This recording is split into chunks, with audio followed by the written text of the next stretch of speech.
living expenses and how when you start leveling up and you start making more money, you're like, oh, yay, more money. But there's a few things that you have to overcome. Those are the urges to buy a new car, a new house, whatever it is.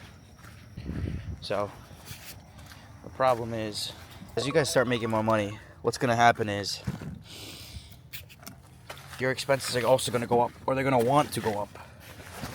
But you need to be smart here, because this is where most people, in my opinion, have a hard time controlling themselves. Because I'll give you an example, right? Let's say you're a college kid, you make no money, and all of a sudden you start to make a lot of money. What are you going to do? Oh, I'm going to get a new car. Oh, I'm going to start looking for a new house. Blah, blah, blah. Guys, don't be dumb, all right? Be smart. We're smart. Save your money. I would live with my parents for as long as I could, if I could.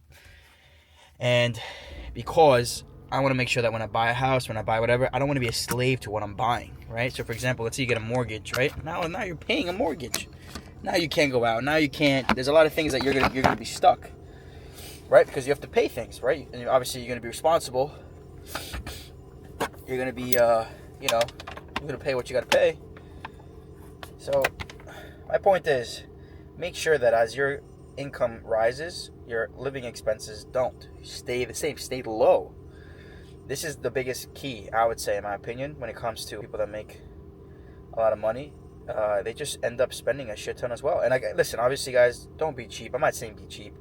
You have to enjoy life, but in my opinion, especially for me, like right now that I'm starting to, I'm grinding, I'm working so much, whatever, I want to enjoy. I want to enjoy a lot later. So what I'm going to do is I'm going to give up the now for later.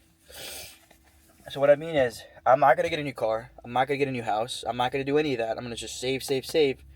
Once I can literally pretty much buy everything outright, I'm going to just get it. So now I know in my head, I'm not a slave to what I have. I'm not a slave to my car payments. I'm not a slave to my house payments. I'm not a slave to any of that. And yes, I know, some of us, we have kids early. Some of us, life, whatever happens, so it's going to be a little bit harder for you, right? So you're starting with a disadvantage if you have a kid or whatever, So I don't want to have a kid because of that, You got to give things up. An important lesson here is you have to give things up, right? So if you want to start a family, you want to do all these things, you got to remember, guys, families are expensive. Cars are expensive. Houses are expensive.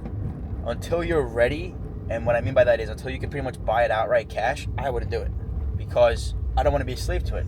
And until you're able to convert whatever it is you're buying into an asset, not a liability, or something that looks like an asset, for example, a home, is a house an asset? Okay, the short answer, I guess, would be yes. But long term, it's not, because you're a slave to it. You're paying it back every single month. That sucks. Who wants that? I don't want that. And that, right, with me, is my food, my what I'm spending on money on food. So what I need to do is come up with a game plan of what I can get, how much I can spend every day, which right now I think it's about $30. And I know that's hard to do, but not really, because if you go to, I'll give you guys an example, Costco, right? Costco, in my opinion, is the best. I mean, it is the best. You get the most for your money. You're going to be buying Costco once a month, probably spending like $400 or $500, and that's it. Like, that's going to last you forever, and that's all you're spending on food. Whereas right now, I'm spending, I think like $40 every single day. So do the math, right? 40 times 7, what is that? 210. So, or 280 rather.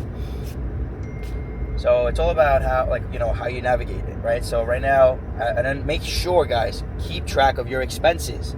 Make sure you do an Excel sheet, right? And write everything out. So this way okay, I got paid, let's say $2,000 last week. How much of that do I have now? After bills, after your rent, after your gas, after your car bill, after everything. How much do you have now? Even if you could save, like, I'm just giving you an example, right? $500, right? After the $2,000, you have to spend $1,500 because you have bills, right? Whatever.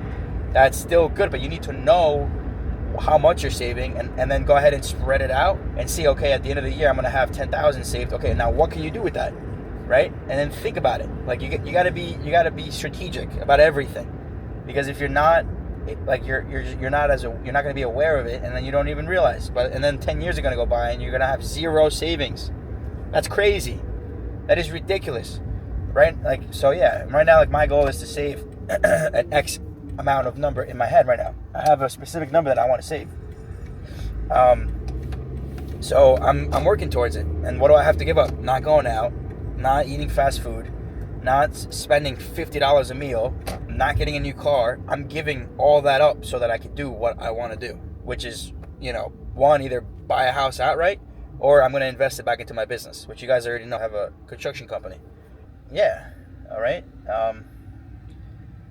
So that's the point I'm trying to make today, because you'll see, like, especially you guys, like, as you're starting out, you're gonna be making more money, right? As you get older, more money comes to you, and when it does, the one issue is just watch your expenses, because don't inflate your lifestyle because your money got inflated. Be aware. That is the point of this video. Now I'm on my way to work.